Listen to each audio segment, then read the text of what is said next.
This podcast is sponsored by BetterHelp. Have you been struggling lately? Maybe you're having trouble sleeping, difficulty with the relationship, or just suffering from self doubt. Now, y'all know there's no shame in my game, and life has been lifing lately. Trying to manage the priorities of being a wife, mom, friend, and full time entrepreneur, it can get overwhelming. If this sounds like you, then BetterHelp wants to help you today. BetterHelp offers licensed therapists who are trained to listen and help you. Talk to a therapist in a private online environment at your convenience. There are over 20,000 therapists in BetterHelp's network, which gives you access to help that may not be available in your area. All you have to do is fill out a questionnaire to assess your specific needs, and then you get matched with a therapist in under 48 hours. How cool is that? Then you schedule secure video and phone sessions. Plus, you can exchange unlimited messages, and everything you share is completely confidential. You can also request a new therapist anytime at no additional charge. Join the 2 million plus people who have taken charge of their mental health with an experienced therapist from BetterHelp. There's a special offer to the Slaying Self Doubt podcast listeners. You get 10% off your first month at betterhelp.com/slang. That's betterhelp, HELP.com/slang, SLAYING. Thanks again to BetterHelp for sponsoring this podcast. You're listening to the Slaying Self-Doubt podcast with Coach Felicia, where we empower Black women to overcome their doubts, fears, and insecurities in order to give birth to their God-given purpose. Join me and sometimes some of my friends on our journey as we remind you that you are not alone. I'm Felicia Wallace, and together we will find our fears and slay them.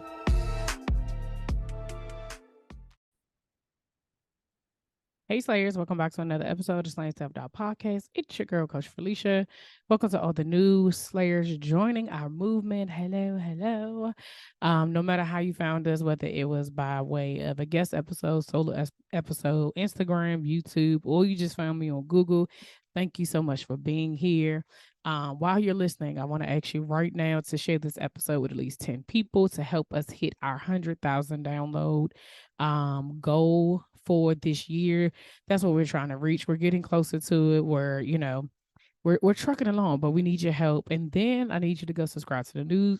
Go subscribe to the YouTube page and also the newsletter. You do that as well. We hit 63,000 downloads last month, so we are getting close, guys.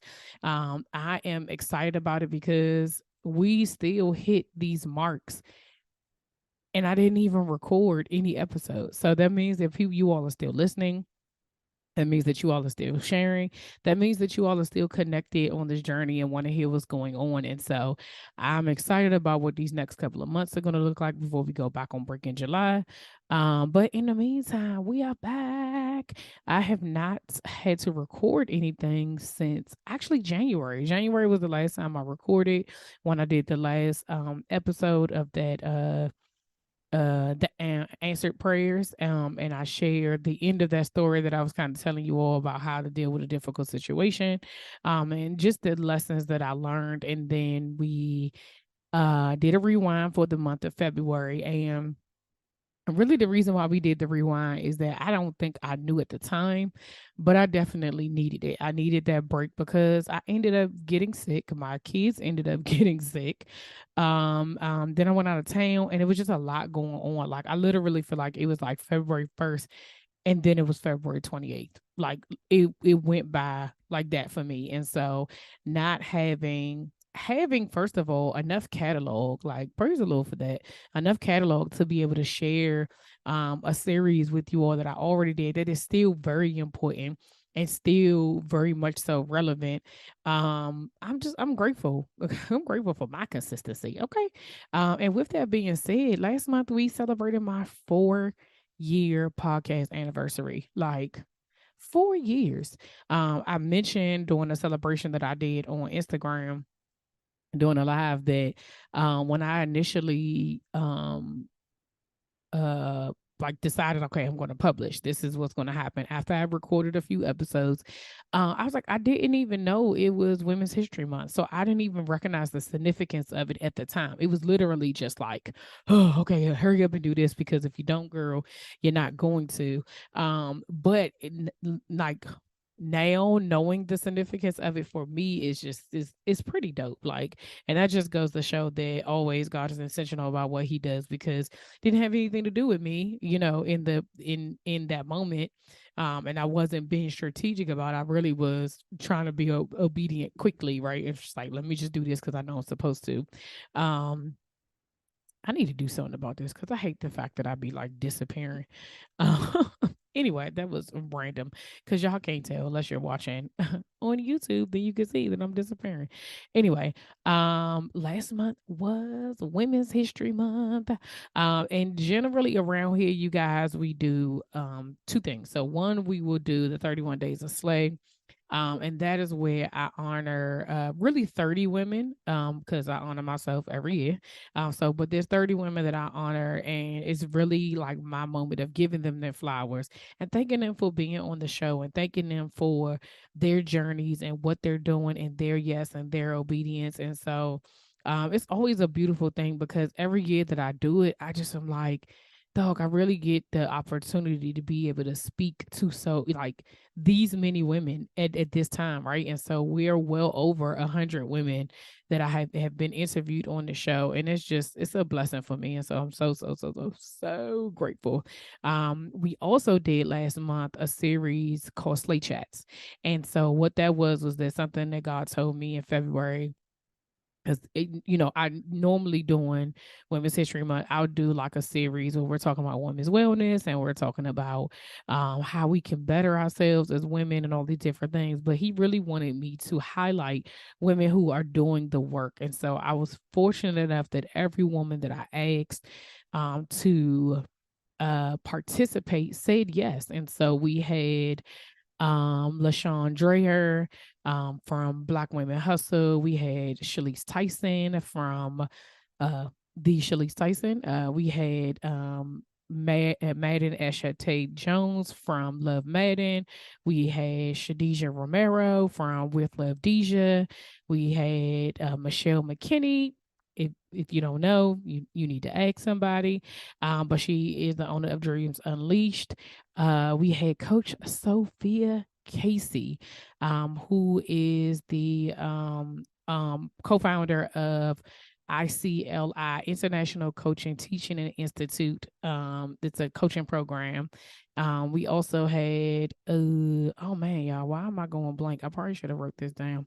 Hold on, let me look real quick because this is terrible. So let me run through these names again. Who we had, because it was a dope lineup. Okay, so who did I say? We had Patrice Murphy from 7 p.m. Fitness, our resident personal trainer. And we had Danielle Flowers from Danielle Flowers Photos. So I was just so excited about uh those conversations, because all of those women shared their journey on the show, and they've been doing the work. And so the purpose of the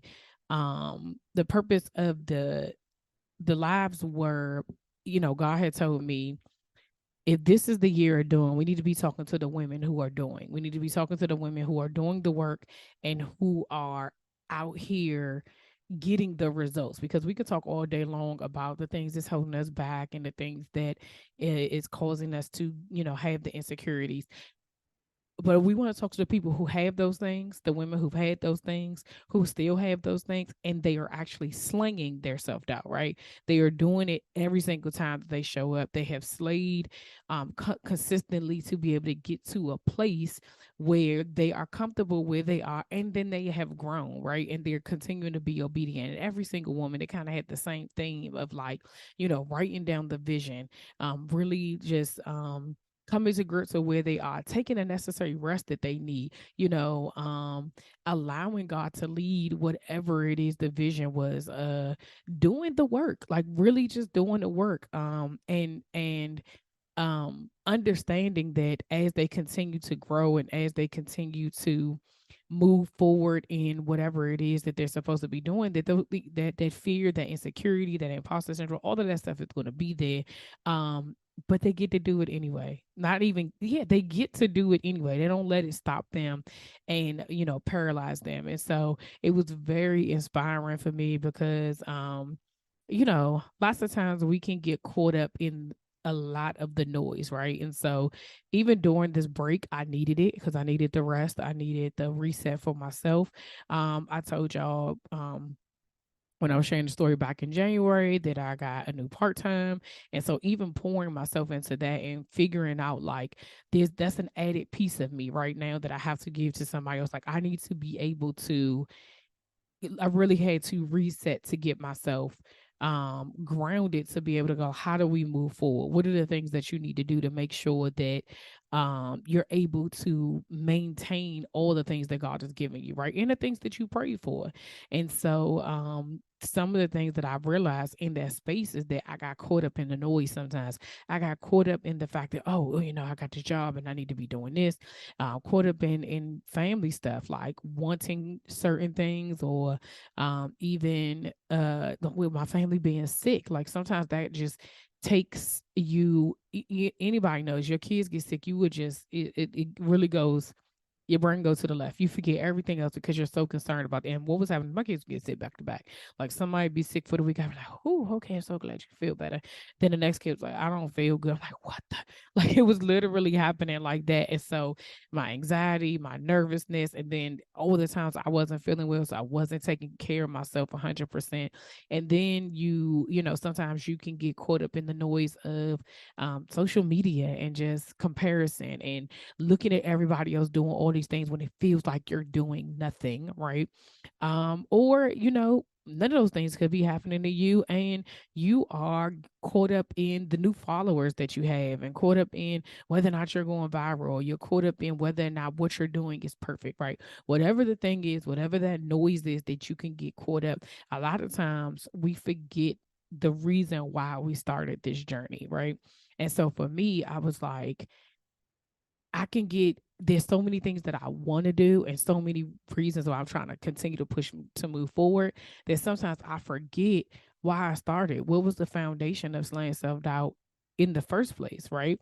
And that is, we started this, or God gave this to me, was for us to basically identify our fears, our doubts, our insecurities, those things that were holding us back so that we can walk into our God given purpose, right?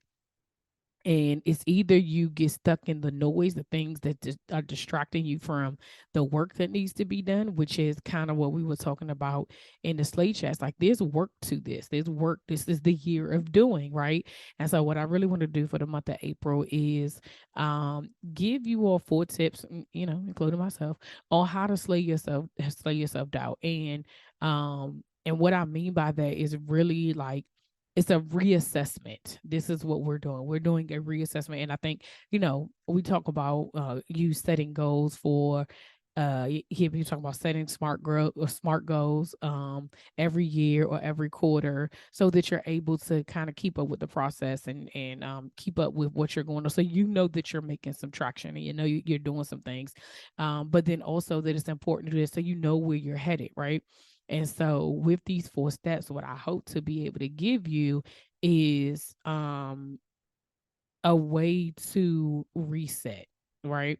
I had provided you all with this journal that journal prompts that I had put in the show notes, which were when you kind of get thrown off a little bit and you go back and you say, okay, what's the last thing that God told me to do?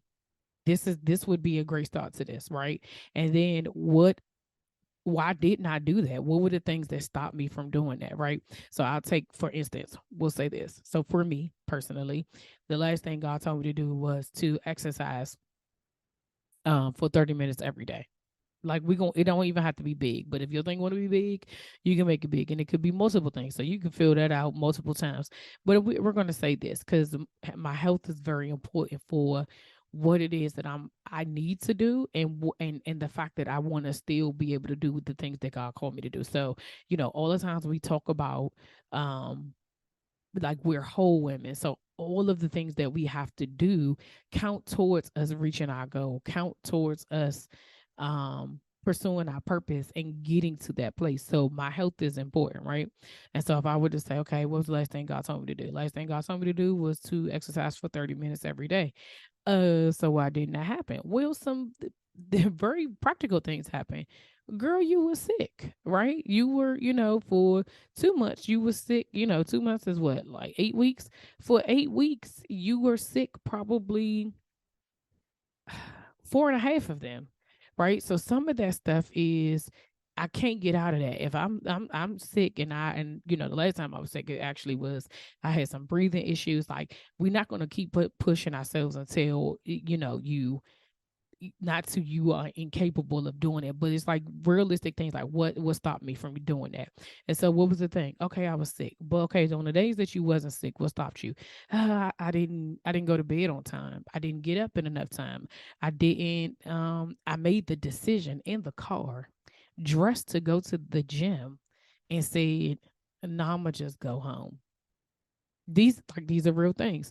And so then the third question asks, what needs to be removed in over the next 30 days in order for you to do it? Well, I need to go to bed at 10 o'clock. I need to get up 30 minutes earlier. I need to make sure that my clothes are set out, and I need to affirm myself, or like I need to remind myself why I'm doing this. This is the reason why I'm going to the gym today. I'm going because I I want to have strength, and I want to have good health, and you know, um I want to feel good, right? Like I want to feel good and I want to look good, okay? And so that's the reason why I'm going. And so being able to do those things helped me to be like, okay, let's get a reset and let's go. We going. And so today so that's the kind of like the, I guess, like the pre part, right? So today I want to talk about one of the 4 ways is surrendering to the journey. Now we've talked about surrender before, um actually multiple times, and I think it's because it's literally the most important part of this journey. And so I always use this definition or this explanation from Cambridge Dictionary, which says if you surrender to an experience or an emotion, you stop trying to prevent it or control it. If you surrender to an experience or emotion, you stop trying to prevent it or control it. Now, whenever I read that, I always be like, did you hear that ad at the beginning of the show? If you're a business owner looking to expand your reach, you can promote your company or product with a host read pre-roll or mid-roll ad by me on the Slaying Self-Doubt podcast. If you want more information, email info@FeliciaWallace.com. That's info@FeliciaWallace.com. Now, back to the show.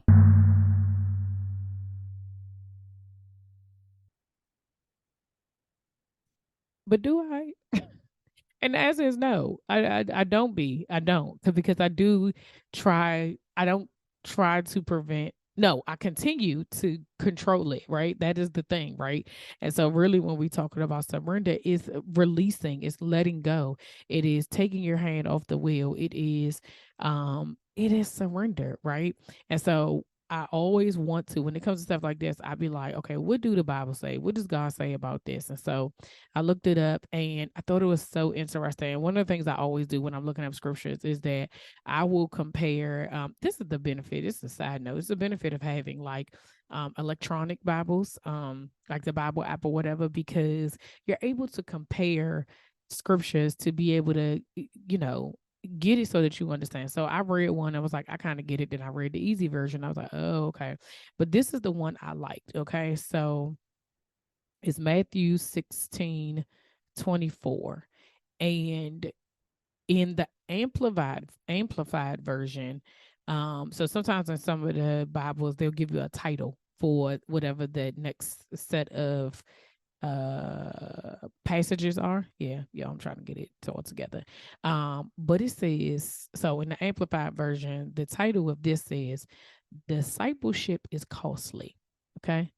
So it says, then Jesus said to his disciples, if anyone wishes to follow me, in the brackets, as my disciple, he must deny himself, in the brackets, set aside selfish interests, and take up his cross, in the brackets, expressing a willingness to endure whatever may come, and follow me, brackets, believing in me, conforming to my example in living, and if need be, suffering or perhaps dying because of faith in me. And so I was like, oh, that's what it means. It was the follow me. Okay, so take up your cross is a taking up your cross is an expression of a willingness to endure whatever may come, right? And so that is that whole like, okay, we're just gonna go like, people talk about blind faith, and they was like, I'm just gonna go in that direction. And it says to follow me, believing in me, conforming to my example in living, and if need be, suffering or perhaps dying because of faith in me. And so to me, as I read that, was like, following Jesus is not easy. It's not going to be this, oh, I decided to give my life to Christ and now everything is rainbows and sunshine. Nah, that's not, he clearly says that. It's no, if you have to die to yourself daily, right? First of all, you have to die to your flesh daily. So you continue denying yourself. That is the set aside selfish interest, right? And so if we go back to the Cambridge Dictionary, say if you surrender to an experience or an emotion, you stop trying to prevent or control it. That is the setting aside the selfish interest. Because when we try to control stuff, it is not for other people's benefits. It's for us. We are trying to control it to make ourselves feel comfortable, to make ourselves look better, to be able to get the outcome that we want. So it's selfish. It is a selfish thing when you are trying to control something, right? And so, what God is saying that if you follow me, that means that you believe in me. Like you have to believe him, and then you have to conform to his example. What does that look like? Like you have to know that for yourself. And I think even if you listen to the rewind in February of Obedience is My Responsibility series, I talked a lot about the fact that you have to develop your own personal relationship with God so that right? But he's telling you that this is not going to be easy. And so I'm not saying that surrender is easy. I'm not saying it is work, right? And so this is the year of doing. If your work is that if you're doing is that you need to learn how to surrender to the journey, and you need to start right there. Like each of these tips, it may not be, you may be like, oh, I don't got to worry about that. Whatever the Lord tell me to do, I do it, right? Everything that I'm going to tell you over this month, everything may not apply at this very moment. But if you know that this is the thing that I'm struggling with, this is the thing, like I am still getting in God's way.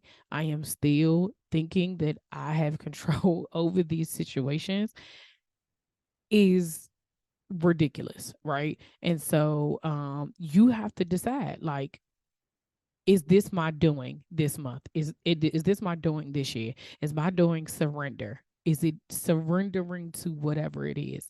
And so for me, I usually equate surrendering to floating in the water. I posted a video on Instagram, I think last year or the year before last, about it. I'll add it to the show notes. But anyway, I always say surrendering is like floating in the water. That's an act of surrender. You are surrendering to the water. You are allowing it to take you, carry you. That's what it's doing. It's holding you up. It is carrying you to wherever you need to go. But people who don't know how to float, guess what? They are trying to control where they go. My husband doesn't know how to float. And he always be like, I don't think I can do it. And I'd be like, you can if you allowed it to happen. We all can surrender, because I guarantee you surrender to something. You'd have to figure out what it is, but we all surrender to something, right? And we just allow things to just kind of happen, right? But when you think about floating and you think about swimming and you think about learning how to swim, if you are able to float, Here's a word. If you are able to float without swimming, you will survive. You don't have to know how to swim. If you know how to float, you will survive. I say this often. People don't always drown because they don't know how to swim. It's because they panic. They're trying to keep themselves up in something that's bigger than them. They're flailing their arms, they kicking around, they heavy breathing, all of that stuff, instead of just letting go. Letting go, trusting that the water is going to do what it's supposed to do.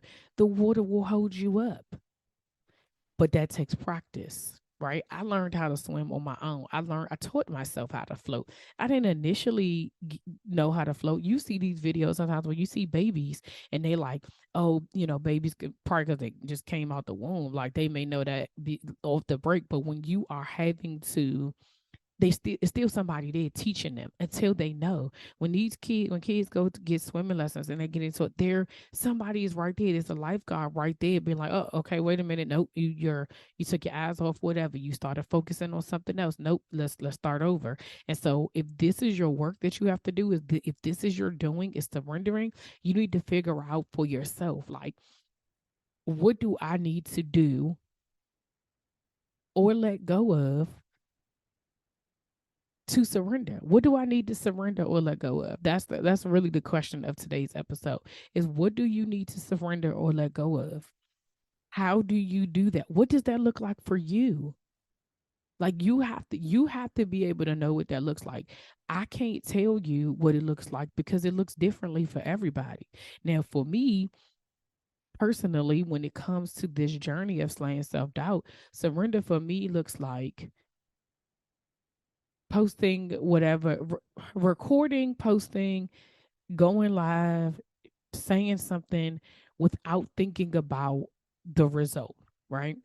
Surrender to me looks like applying to these grants and these opportunities without making sure it's perfect. Surrender to me in this journey looks like allowing God to do whatever it is that He says He's going to do. I heard a sermon. It was a sermon, an older sermon from 2020 from my church, and he was talking about the story of Jonah, and he shared that in one of the series sermons in the series, he was talking about hearing, believing, and obeying. And so he said, believing comes precedes obeying, right? And so believing precedes obedience. And so he says that the reason why we don't obey is because we don't believe that God's going to do what He say He's going to do. That's what makes it hard. Same thing with surrender, letting go and allowing God to do what that's if you don't believe that He got you, if you don't believe that water is going to hold you, you're not going to surrender to it at all. You're going to be like, oh, let me look over here. Who right there? Who's, you know what I'm saying? You have to believe that the water has you. You have to believe that God has you. And so one of the things that he said that it was a takeaway for me was, I have to trust God with the consequences of my obedience. I have to trust God with the consequences of my obedience, which just basically means like the fallout is on Him, especially if He's sending me. If He gave this to me and I said yes, and I'm trusting Him with the assignment, like he's trusting me with the assignment, but He's giving me things along the way. He's telling me that I need you to go this way, I need you to go that way, I need you to apply to this, I need you to talk to this person, I need you to sign up for this, I need you to start doing that. But I'm over here saying, no, I don't want to do it that way. I don't know, because I'm trying to control how it look. Well, God, I've said this before. Everybody over here selling shirts. Maybe that's what I can do. Maybe you can, but not right now. That's not what He's calling. He's asking you to do this, and you're trying to do that. Though you're confusing who's in charge, right? That's what's happening. We're confusing who's in charge, right? And so oftentimes you hear preachers talk about the illusion of control, right? If we do not have any control over the things that we really do think that we have control over. I can't, I have self-control, which is what God gave us. I have self-control, but when sometimes we get caught, even talking about the noise, like you get so caught up in yourself thinking that you have created everything and you have done all these things for yourself, when in actuality that is not true. God is working behind the scenes. He's doing all of the things, but you keep trying to take ownership. You keep trying to take uh the I can't think of the word right now, but you try to say like I did that, and that's not it. And if you are on a God thing, you have to remove yourself out of it. And I learned that I had to take myself out of it. I am learning that I have to continue to take myself out of it. So surrender is a daily thing. I'm not, I can't just say, oh, I surrender and that's it. No, because every day he asks me to do something different. Even when it comes to my parenting, right? There are times my husband says something to me. He's like, my son went to a dance and I was, oh, child, he go to a dance. It was at the school, but still, if you are in our area, child, if you are in listening to the news and the amount of drugs that are happening in our high schools and in our middle schools and the epidemic that's going on, if it doesn't cause you some type of panic, I don't know. I don't know. But for me, I'm just like some stuff is just too close. So you just don't know. You don't know what other kids are going through. You don't know what other kids are trying and asking their kid, their friends to try. Oh, go ahead, you can have this. With you got simple stuff. Babies, bringing gummies to school and sharing them with their friends, and come to find out they all weed gummies. Like some stuff is just unintentional and it's innocent, right? But you just don't know. And so for me in that teenage phase, I'm like, this is the time where kids are experimenting and kids are trying to figure out who they are and the set of friends that they have. And as parents, we build their foundation and we build this level of trust with them. And we are, entrusting that we did our job, right? But the reality is that I don't have any control over what happens. I don't have any control when he leaves my sight and goes to school. I don't have no control. The only thing I can do is trust that I did my job. Trust that he has the common sense, he has the foundational sense that this isn't for me. I shouldn't be doing this. This is not right. And ultimately I have great kids and I'm grateful for it. That doesn't stop the anxiety as a parent. However, I can't control him. All I can do is teach him self-control. And so then that means can't nobody control me. And I don't control nothing else. All I have is self control. So, what am I in charge of? It's me. So, if I have something that I need to do, then I need to just do it, like, period. And so, you know, what I want you all to be able to get out of this whole thing is that when you like, Jesus take the wheel, take your knees off the bottom of that wheel. If anybody know how listen, you got kids, you never tried to eat, you never tried to put on some makeup, even if you're texting and driving, and please do not. But if you do it, everybody know you done put your knee at the bottom of it and you still staring, right? Because the car's still moving, right? And then you put your hands back on the wheel. And what I'm saying is that if you are surrendering to the journey and you're saying, God, I want you to lead it, you have to walk away. You have to step back and you just gotta let it play out. You have to stop trying to prevent or control the situation or the experience, because you're gonna miss some things, or it's gonna take you longer to get to the thing that he wants you to do because you're going the wrong way, baby. I can guarantee you that. You're going the wrong way and you're gonna be going the long way. When if God has a blessing on it, why would he trust you with greater if the little bit he gave you, you are trying to control it? It ain't for you anyway. It's not for you. I say that all the time. Our obedience is connected to somebody somewhere. Your obedience is not about you, it's about the people who need you. And so stop being selfish, Felicia. Okay? Felicia, stop being selfish. Felicia, stop trying to control stuff and surrender to the journey. God only cares about our obedience. Period. So, the takeaway for today, y'all, what do you need to surrender or let go of? That's it. That's literally That is it. I want you to answer that for yourself. If you're feeling bold, go ahead and answer it underneath the comments for this episode. I mean, underneath the post for this episode, or even send me an email about it. And if you feel like this is something that you need assistance or help in really figuring out what that thing is, that is what coaching is for, right? And so, as your slaying self-doubt coach, this is my job. My job is to be able to find that thing, or to be able to help you to surrender, because surrender is in you. It just like control is in you. It's all in you. So you can do it, but one has to be greater than the other, right? We all have the ability to slay our self-doubt on a daily basis, but we first have to start, and we got to start by surrendering to the journey.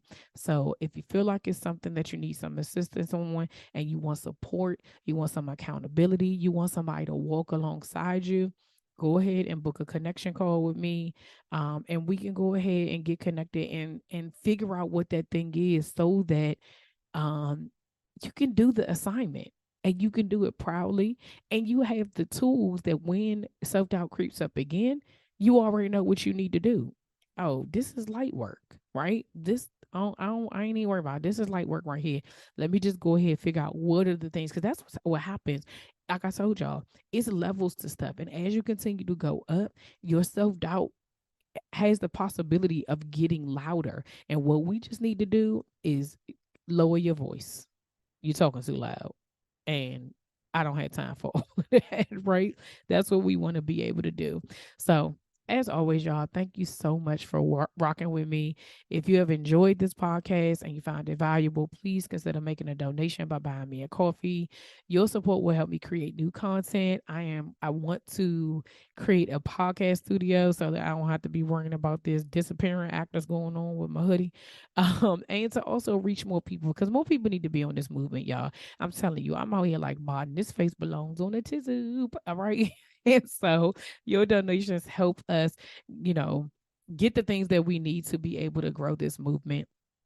As always, y'all, therapy and Jesus. Jesus and therapy, whatever order you wanted to go in, but I want you to take charge of your mental health. I want you to get we partnered with BetterHelp, so you can get 10% off your first month of therapy at betterhelp.com/slaying SLAYING. Link is always in the show notes. Make sure you're subscribed to the Slayer Nation newsletter. That is going out once a month, guys. But I did have somebody tell me that they missed the slay 3 ways to slay your week, and so I don't know, it might be coming back in some form or fashion, but I gotta figure out how to fit it all in so I can do it. And then lastly, y'all, make sure that you are sharing this episode and every episode that you listen to with at least 10 people, so that we can hit 100,000 downloads this year. Remember, follow me on Instagram at Slaying Self Doubt. I'm Slaying Self Doubt everywhere. Until next episode, see ya.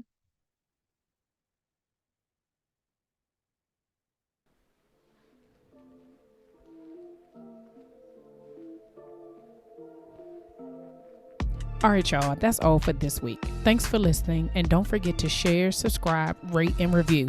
Remember to head over to Facebook and Instagram and follow me at Slaying Self Doubt. Oh, wait, don't forget, go to my YouTube channel and watch this episode, and remember to press the subscribe button. Until next week, see ya.